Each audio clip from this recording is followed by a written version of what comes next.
for songs of loudest praise. Teach me some melodious sonnet sung by flaming tongues above.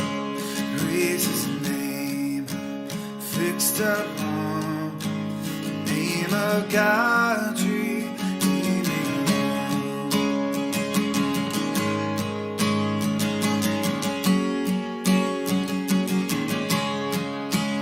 Here I raise my Ebenezer, here by Thy great help I've come, and I hope Thy good pleasure safely to arrive at home.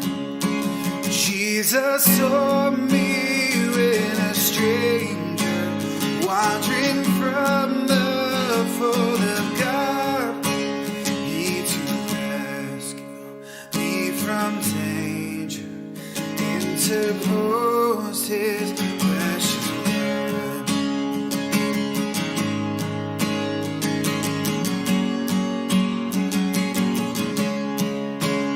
Oh, to grace, how great a debtor daily unconstrained to be. Let Thy goodness, like a feather, bind my wandering heart to Thee. Prone to wander, Lord, I feel it. Prone to leave the God I love.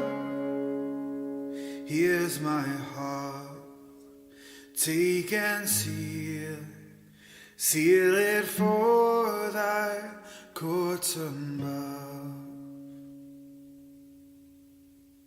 Magandang araw po sa ating lahat and advance Happy New Year po sa inyo. Ang mensahe po na pagbabatayan ko sa umagang ito ay mumula sa Aklat ng Mga Awit, Kabanata 148. It's all about praising God. At bago po ako magsimula, nais ko pong anyayahan kayo sa isang panalangin. Pinupuri at pinapasalamatan ka naming Panginoon sa mabayayang araw na ito na binigyan mo kami ng pagkakataon upang purihin sambahin ang iyong dakilang pangalan. Maraming salamat, Lord, sa taong nagdaan at sa susunod pang mga taon na kami, Lord, ay bibiyayaan mo ng kalakasan, kalusugan, at hinihingi namin, Lord, ang presensya ng iyong banal na Espiritu. Mangusap ka sa bawat isa, buksan mo puso't isipan namin upang marinig namin ang iyong mga salita.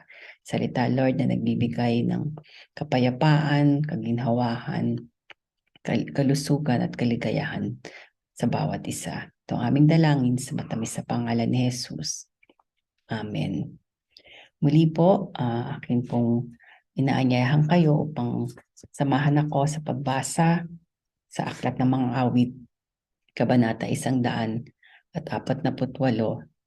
At ito po ay papuri sa Panginoon. Purihin si Yahweh, purihin ang Diyos nitong kalangitan. Kayo at ang lahat ng anghel, magpuri at magdiwang.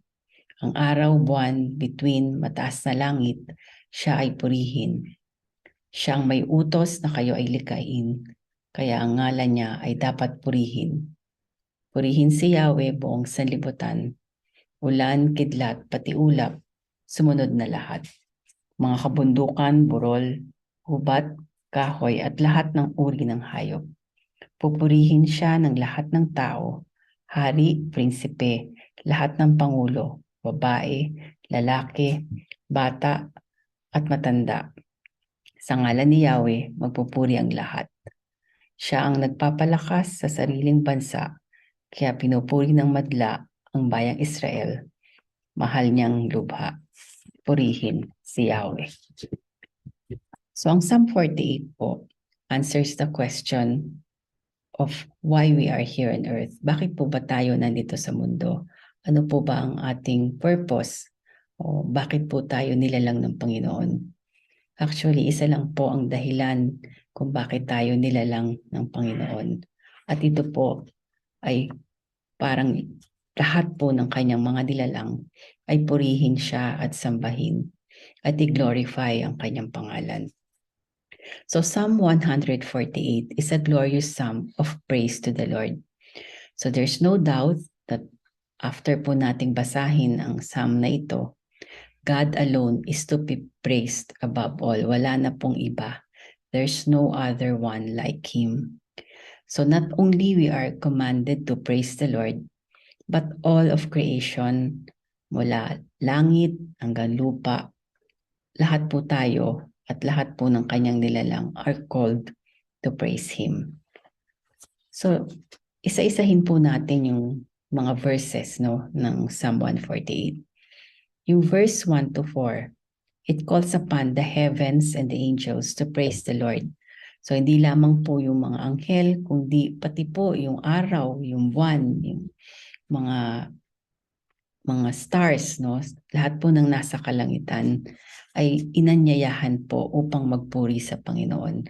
Kaya lang po, most of the time, when we praise the Lord, nakakalimutan po natin, na yung siya po dapat ang ating papurihan. There are times na, since nakikita po natin ang kanyang mga nilikha, nakakalimutan po natin kung sino ang lumikha na to. God commanded and they were created. So man and lahat po ng kanya pong nilalang ay ini-encourage po at kinocommand ng Panginoon na purihin siya. So there are times po na we find it easier to worship the things God created rather than worship the one who created it. Nakakalimutan natin pong purihin ang Diyos na lumikha ng lahat ng bagay. So praise for God, however, does not end there. If we're going to read po ng Psalm 148 verses 7 to 12, praises are now called for from the earth, including the sea creatures, all deeps, fire and hail, snow and mist, stormy wind, mountains and hills, fruit trees and cedars, beasts and livestock, creeping things and flying birds, kings of the earth and all peoples, prince and all rulers of the earth, young men and maidens, old men and children. So praise is always worthy, coming from the lesser to the greater. So the psalmist leaves no doubt that God is God. He is above all creation, including plants, creatures, and all mankind. So God is not of the earth. His name alone is exalted. His majesty is above earth and heaven. Though He is God, yet He did not forget His people. He provided a means for them to come to be with Him forever in His dwelling place. He has raised up a horn for His people, praise for all His saints, for the people of Israel who are near to Him. So nakita po natin dito na nabanggit po ang bayan ng Israel dahil ito po ang kanyang chosen people. Talagang special mention po siya dahil napakalapit po ng mga Israelites sa ating Panginoon. So habang po natin nakikita na ang lahat dito sa mundo, kasama po ang kanyang nilalang at tayo po na kanyang mga nilikha na sobrang mahal niya na nilalang niya tayo sa kanyang wangis, in His image and likeness. Wala po iba tayong dapat gawin. Lahat po ng meron tayo, lahat po ng mga accomplishments natin, lahat po ng nandito sa mundo, lahat po tayo dapat ay magpuri sa Panginoon at i-acknowledge po natin at i-glorify po natin ang kanyang pangalan. So purihin po ang Panginoon sa araw na ito at dalangin ko sa bawat isa na sa susunod pang mga taon sa coming 2023 nawa ang presensya ng Panginoon, ng kanyang banal na spirito ang laging sumaatin upang makamtan natin yung tunay na purpose, bakit tayo nandito sa mundo. At sa aking panghuling panalangin, aking pong pinapanalangin na bawat isa sa atin ay magkaroon ng puso, magkaroon ng diwa na magpuri at magpasalamat sa Panginoon dahil siya lang dapat ang ating papurihan. So, Diyos ang papuri at pagpapasalamat